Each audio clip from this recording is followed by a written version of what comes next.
हरि ओम तत्सत। नमस्कार। मुकं करोति वाचालं पंगुं लंघिते गिरिं यत् कृपा तमहं वंदे परमानंद माधवम। मैंने इसके पहले खंड में या यूँ कहे एपिसोड में वर्ण व्यवस्था के विषय में बताने का प्रयत्न किया था। आज उस वर्ण व्यवस्था में कुछ विशेष बातें आपको बताना चाहूँगा। जैसा कि विष्णु पुराण से हमें पता चलता है कि पूरा मानव मात्र मनु और शत्रुपा की संतानें हैं। मनु शत्रुपा हम संस्कृत या हिंदी बोलने वाले लोग जो विष्णु पुराण का अध्ययन किए हों या सनातन धर्म को मानते हैं वो बोलते हैं। इसके बाद इसी शब्द को दूसरे रूप में बदल करके क्रिश्चियन या कहिए ईसाई लोगों ने एडम एंड ड्यू करके नाम दिया। फिर मुसलमान ने इसी को बदल करके आदम और हवा रख दिया। खैर, अपनी अपनी रुचि होती है, अपना अपना व्यवस्था और तरीका होता है। अब मैं जो बताने जा रहा हूँ वो विशेष बात ये है कि जिसने अपने इतिहास को संभालने की कोशिश किया उसका तो इतिहास मिल जाता है। जैसे वर्ण व्यवस्था में जो ब्राह्मणों को बताया, तो ब्राह्मणों में भी हर जगह के ब्राह्मण और हर क्षेत्र और हर स्तर के ब्राह्मणों के पास ये चीज़ें नहीं मिलेंगी। जिन्होंने अध्ययन किया है, जिन्होंने संजोने की कोशिश किया है, उनके पास ये पौराणिक ग्रंथ मिल जाएंगे जिनमें वर्ण व्यवस्था के विषय में सब कुछ लिखा हुआ है। मुझे जहाँ तक विश्वास है, मैंने देखा तो नहीं है, लेकिन जहाँ तक मैं सोचता हूँ, जब वर्ण व्यवस्था बनी होगी तो चारों वर्णों का अपना अपना इतिहास लिखा गया होगा, जिसमें ब्राह्मण चूँकि बहुत ही कुशाग्र बुद्धि होने के कारण उसको संभालते गए। किंतु यहाँ एक बात और स्पष्ट कर देना चाहता हूँ, इस बिंदु पर भी ध्यान दीजिएगा कि आज के ब्राह्मणों में कोई 1 या 2% ब्राह्मण हैं जिनके पास वो ग्रंथ और इन विषयों का ज्ञान मिलता है। बाकी सब आंग्ल भाषा की तरफ बढ़ते जा रहे हैं। सभी अपने धन कमाने के चक्कर में पड़ करके और अपना सब कुछ भूलते जा रहे हैं। ब्राह्मणों के पास ग्रंथ हैं, जिन ग्रंथों में उनकी अपनी तो पौराणिक इतिहास की जानकारी मिल जाती है, क्षत्रियों के भी कुछ मिल जाती है। बाकी लोगों में वैश्य में जैसे ग्वाल वगैरह हैं, इनका भी कहीं कहीं मिल जाता है, पर ये शूद्र लोगों में बहुत कम लोग हैं जिनको इसका ज्ञान है। जो इनमें थोड़ा पढ़े लिखे हैं, थोड़ा सा जिनको ज्ञान हो गया है, उनके तर्क कुछ बेतुके ही होते हैं। वो ब्राह्मणों को मनुवादी बोलते हैं। मनुवादी का मतलब वो नहीं समझते कि क्या है और अपना जो मर्जी आते हैं वही राग अलापते जाते हैं। ब्राह्मणों का जहाँ तक प्रश्न है, मैं पूरे भारत में घूम करके देखा हूँ। विदेश में तो इतना ज्ञान ग्रहण करने का अवसर नहीं मिला, क्योंकि मैं अर्धसैनिक बल का सदस्य था, इसलिए मैं वहाँ ये एकत्र नहीं कर पाया। किंतु श्रीलंका में और भारत में लगभग हर प्रदेश का भ्रमण करने से मुझे ये ज्ञात हुआ कि ब्राह्मण अपनी वंशावली को अपने पास संजोकर आज भी रखे हुए हैं। और यही कारण है कि तमिलनाडु, कर्नाटक वगैरह में ब्राह्मण अपने गोत्र को छोड़ करके भिन्न गोत्र में शादी करते हैं। विवाह करते हैं। शादी शब्द तो हमारा है नहीं, ये तो मुसलमानों का उर्दू शब्द है, विवाह है।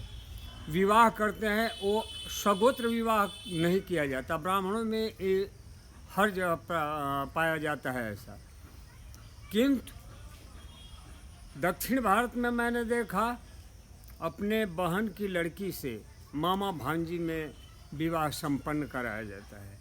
मैं कुछ अच्छे पढ़े लिखे लोगों से पूछा तो उन्होंने कहा कि देखिए, हम ये चाहते हैं कि हमारी संपत्ति का बंटवारा न हो।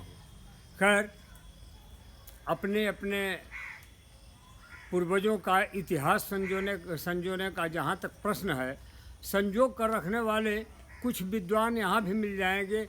मैं अपने सेवा काल में तो नहीं, लेकिन आ करके देखा तो ब्राह्मण 3, 13, फिर 5, इस तरह से 26 गोत्र के ब्राह्मण यहाँ मुझे मिले। उन 26 गोत्रों के हिसाब किताब ये थे। मैंने ब्राह्मण वंशावली भी खरीदी। ब्राह्मण वंशावली खेमराज श्री कृष्णदास ज्ञानवापी वाराणसी के लक्ष्मी वेंकटेश प्रेस में मिल जाती है। दूसरी ब्राह्मण वंशावली मास्टर खिलाड़ी लाल संकठा प्रसाद, वो भी कचौड़ी गली बनारस सिटी में उनकी बहुत बड़ी दुकान है। ब्राह्मण वंशावली वहाँ से भी प्राप्त की जा सकती है। उन वंशावलियों में एक जो विशेष बात मैंने किया, देखा, पढ़ा, अध्ययन करने के बाद मुझे ज्ञात हुआ कि हर ब्राह्मण को नवरत्न जानना चाहिए। अब वो नवरत्न क्या है, ये मैं ढूंढने की कोशिश किया और मुझे सफलता मिली। नवरत्न में है, पहली चीज़ है गोत्र। गोत्र के बाद वेद।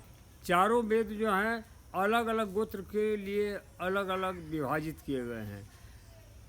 तो वेद के बाद उपवेद, हर वेद के साथ एक उपवेद है, वो भी विशेष गोत्र वालों के लिए विशेष उपवेद है। इसके बाद शाखा, शाखा के बाद सूत्र, और सूत्र के बाद आता है प्रवर। हर एक गोत्र में 3 प्रवर या 5 प्रवर होते हैं। उदाहरण के लिए मैं सांकृत्य गोत्र में उत्पन्न हुआ हूँ। मैं जब अपना प्रवर देखा तो 3 प्रवर थे, सांकृत्य, सांकृत्यायन एवं किल। इसके बाद आता है शिखा। कुछ ब्राह्मणों की शिखाएँ दाहिने होती हैं, कुछ की बाएं होती हैं। उसी तरह पाद, दक्षिण पाद और वाम पाद। दक्षिण पाद, जिनकी दक्षिण शिखा होगी उनके दक्षिण पाद होंगे। अब दक्षिण पाद का अर्थ ये हुआ कि जब आप स्वयं पाद प्रक्षालन करते हैं या किसी अपने यजमान वगैरह के घर जाते हैं या किसी यज्ञशाला वगैरह में जाते हैं तो वहाँ पहले दक्षिण पाद का प्रक्षालन होगा, बाद में वाम पाद आएगा। इसके अलावे कुल देवता, 3 ही देवता ब्राह्मणों में मुझे अध्ययन करने पर मिले, ब्रह्मा, विष्णु और शैव।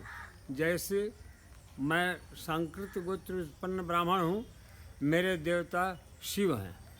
तो इस तरह से जब ब्राह्मणों ने अपने ग्रंथों को सजो के रखा, अपनी वंशावली को खोजा। उदाहरण मैं अपना स्वयं देता हूँ। मैं 39 साल 38 साल 10 महीने केंद्रीय रिजर्व पुलिस बल में सेवारत रहा। ऐसे ऐसे पदों पर रहा कि मुझे बहुत मुश्किल से थोड़ा समय मिलता था जब मैं कोई अध्ययन करूँ। इसके अतिरिक्त मुझे और भी कार्य होते थे, कार्यालय के कार्य, परेड के कार्य, प्रशिक्षण के दौरान जाना, यूनिट्स को खड़ा करना। मैं प्रशिक्षण केंद्र में भी रहा हूँ, महिला बटालियन खड़ी किया। इस तरह से हमेशा जब भी देखो मैं व्यस्त ही रहा। कभी मुझे इतना अवसर नहीं मिला कि अपने ग्रंथों को या अपने वंशावली के बारे में बहुत ज़्यादा ज्ञान प्राप्त करूं। और चूँकि मेरे माता पिता बाल्यावस्था में ही गुजर चुके थे, मेरे दादाजी बहुत बड़े विद्वान थे, किंतु उनके ज़माने की पुस्तकें भी मुझे नहीं मिली। अब इस तरह से मुझे परेशानी तो बहुत उठानी पड़ी, किंतु मैं मुझे उसमें सफल रहा। इसी तरह कुछ क्षत्रियों का अपना इतिहास मिलता है। वैश्य लोग कोई कोई हैं, वैश्य में वही जो वास्तव में बणिक हैं, बनिया, उन लोगों के पास किसी किसी के पास मिलता है, सबके पास वंशावली नहीं मिली। और शूद्र लोग चूँकि पढ़े लिखे कम होते थे। और क्षमा कीजिएगा एक बात, बड़े स्पष्ट शब्दों में मैं कहना चाहूँगा कि आज भारत सरकार ने हर विद्यालय में भोजन आदि की व्यवस्था अवश्य कर रखी है, किंतु शूद्रों के बच्चों को देख करके मुझे बहुत बहुत दुख होता है कि भोजन के समय पर विद्यालय में पहुंच जाएंगे और नहीं तो फिर बोले कि जा बकरी चरा के ले आओ। मेरे यहाँ एक व्यक्ति कार्य कर रहा था, बहुत सज्जन आदमी, नाम है उसका मुन्ना। मुन्ना राम बहुत ही अच्छा व्यक्ति है, बड़ा मेहनती है। उसके बच्चे के बारे में मैंने पूछा कि ये बताओ बच्चा आपका किस कक्षा में पढ़ता है।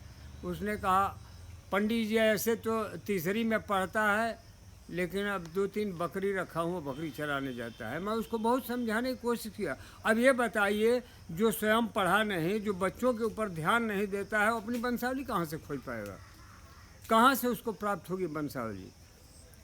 इस तरह से ये अगर देखा जाए तो इसके लिए जो बार बार ब्राह्मणों को कहा जाता है मनुवादी है, मनुवादी हैं, मनुवादी हो या कुछ भी हो, ब्राह्मण इसके लिए दोषी नहीं है। मैंने कल ही कहा था कि ब्राह्मण तो केवल भिक्षा के दान पर रहता है। बहुत अच्छे अच्छे ग्रंथों में लिखा हुआ है कि औरन को धन चाहिए सब कुछ, ब्राह्मण को धन केवल भिक्षा। तो केवल भिक्षा है तो हम भिक्षा भी रखे हैं, लेकिन ग्रंथ भी तो रखे हैं। हम अपने वंशावली का तो ध्यान रखे हैं। लेकिन ये बताइए ये लोग क्या करते हैं, कहाँ से अपना, हाँ, इनमें जो पढ़े लिखे हो जाते हैं वो लोगों को बहका करके, फुसला करके, नेतागिरी करने के चक्कर में वोट मांग करके, ताकि हमारे पक्ष में मतदान करेंगे और मैं आगे चाहे मंत्री बन जाऊंगा, विधायक बन जाऊंगा, इस तरह आगे बढ़ने के चक्कर में रहते हैं।